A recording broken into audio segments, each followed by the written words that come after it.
بسم اللہ الرحمن الرحیم۔ السلام علیکم، میں ہوں احسن عباس اور آپ دیکھ رہے ہیں میرا یوٹیوب چینل انالیسس پوائنٹ۔ ناظرین، آج ہم آپ کی خدمت میں ایک ایسی ہستی کا سوانح حیات پیش کرنے جا رہے ہیں کہ جس کے خواب نے بر صغیر کے مسلمانوں کی تقدیر ہی بدل کر رکھ دی تھی، جو کہ نہ صرف اہل بر صغیر بلکہ اہل فارس کی بھی آنکھ کا تارا ٹھہرا۔ یہ کہانی ہے ایک ایسے مرد مومن کی کہ جس نے غلامی کے اندھیروں میں امید کی شمع جلائی، جس نے زوال پذیر امت کو خودی عشق رسول صلی اللہ علیہ وآلہ وسلم اور احیاء ایمان کا پیغام دیا، جس نے جوانوں کو پیروں کا استاد بنایا۔ وہ صرف شاعر نہیں، وہ ایک فلسفی، مفکر اور رہبر تھے، جنہیں تاریخ شاعر مشرق، حکیم الامت، ڈاکٹر علامہ محمد اقبال کے نام سے یاد کرتی ہے۔ ناظرین، علامہ محمد اقبال 9 نومبر 1877 کو سیالکوٹ میں پیدا ہوئے۔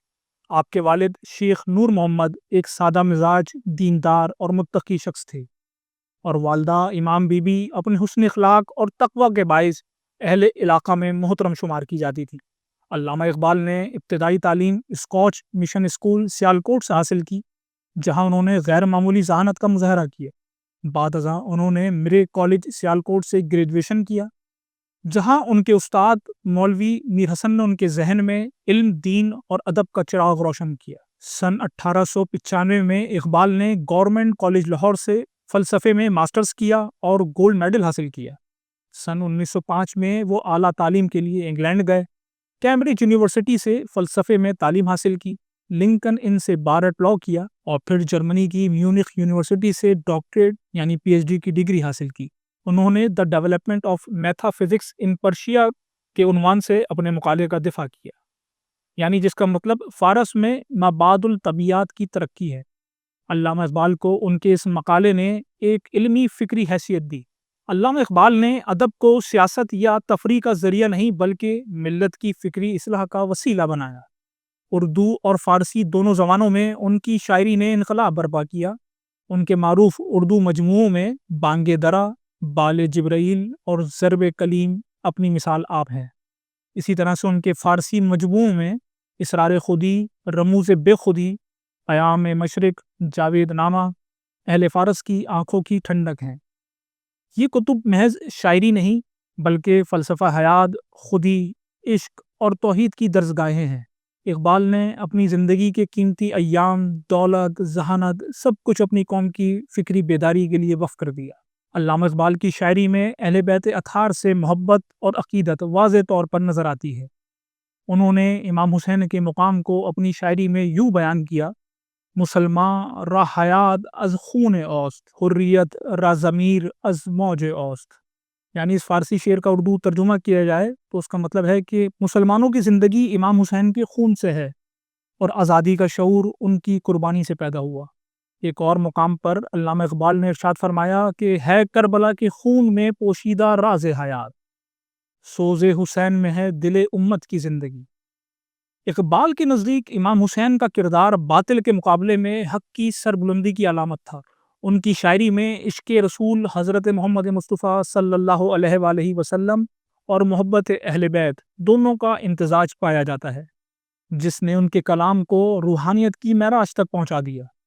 علامہ اقبال دختر رسول مادر حسنین کریمین حضرت فاطمۃ الزہرا سلام اللہ علیہا کے لیے بھی انتہائی عقیدت اور احترام رکھتے تھے۔ علامہ اقبال نے حضرت فاطمہ زہرا کی بارگاہ میں عقیدت کا اظہار کرتے ہوئے فرمایا: مریم از یک نسبت عیسیٰ عزیز، از سہ نسبت حضرت زہرا عزیز۔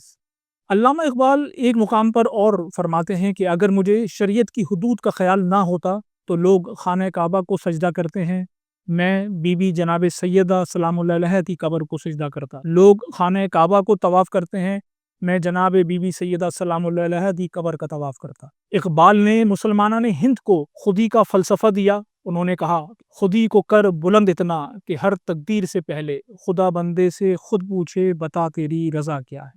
ان کے نزدیک خودی انسان کے اندر اعتماد، ایمان اور کردار کی قوت کا نام ہے۔ وہ نوجوان کو شاہین کہتے اور ان میں بلند پروازی کا جذبہ بیدار کرتے۔ 1930 کے الہ آباد کے تاریخی اجلاس میں اقبال نے بر صغیر کے مسلمانوں کے لیے ایک علیحدہ ریاست کا تصور پیش کیا۔ انہوں نے کہا: میں دیکھتا ہوں کہ پنجاب سرحد سندھ بلوچستان کو ملا کر ایک آزاد مسلم ریاست قائم کی جائے۔ یہی وہ لمحہ تھا کہ جب تصور پاکستان دنیا کے سامنے آیا۔ اقبال نے مسلمانوں کو بتایا کہ وہ صرف ایک قوم نہیں بلکہ ایک دینی، ثقافتی اور تہذیبی وحدت رکھتے ہیں۔ اقبال نے قائد اعظم محمد علی جناح کو خطوط لکھے اور انہیں مسلمانوں کی قیادت سنبھالنے پر آمادہ کیا۔ یہی خطوط بعد میں پاکستان کی فکری بنیاد بنی۔ ناظرین، اقبال کی شاعری کا اثر نہ صرف برصغیر بلکہ ایران، ترکی، افغانستان اور مصر تک پھیلا ہوا ہے۔ ایران میں انہیں اقبال لاہوری کہا جاتا ہے اور وہاں ان کی فارسی شاعری کو جدید فارسی ادب کا سنگ میل مانا جاتا ہے۔ ان کی تحریریں قرآن و سنت کے پیغام کی جدید تعبیر پیش کرتی ہیں، اسی لیے وہ شاعر نہیں بلکہ مفکر اسلام کہلائے۔ سن 1935 کے بعد اقبال کی صحت مسلسل گرتی گئی۔ 20 اپریل 1938 کو وہ لاہور میں اپنے خالق حقیقی سے جا ملے۔ انہیں بادشاہی مسجد کے قریب حضوری باغ میں سپرد الہد کیا گیا۔ آج ان کا مزار قوم کے شعور اور خودی کا مرکز بنا ہوا ہے۔ اقبال نے فرمایا، افراد کے ہاتھوں میں ہے اقوام کی تقدیر، ہر فرد ہے ملت کے مقدر کا ستارہ۔ ان کا پیغام آج بھی زندہ ہے کہ اگر مسلمان اپنی خودی کو پہچان لے تو دنیا کی کوئی طاقت اسے غلام نہیں بنا سکتی۔ اقبال نے خواب دیکھا، قائد اعظم نے اسے تعبیر دی، اور آج یہ ہم سب کی ذمہ داری ہے کہ اس خواب کی حفاظت کریں۔ شاعر مشرق چلے گئے مگر ان کی آواز آج بھی گونجتی ہے، ہر دل میں، ہر زبان پر، ہر دعا میں۔ ستاروں سے آگے جہاں اور بھی ہیں، ابھی عشق کے امتحان اور بھی ہیں۔ اقبال صرف ایک شخص نہیں، وہ ایک فکر، ایک انقلاب اور ایک امت کی بیداری کا استعارہ ہے۔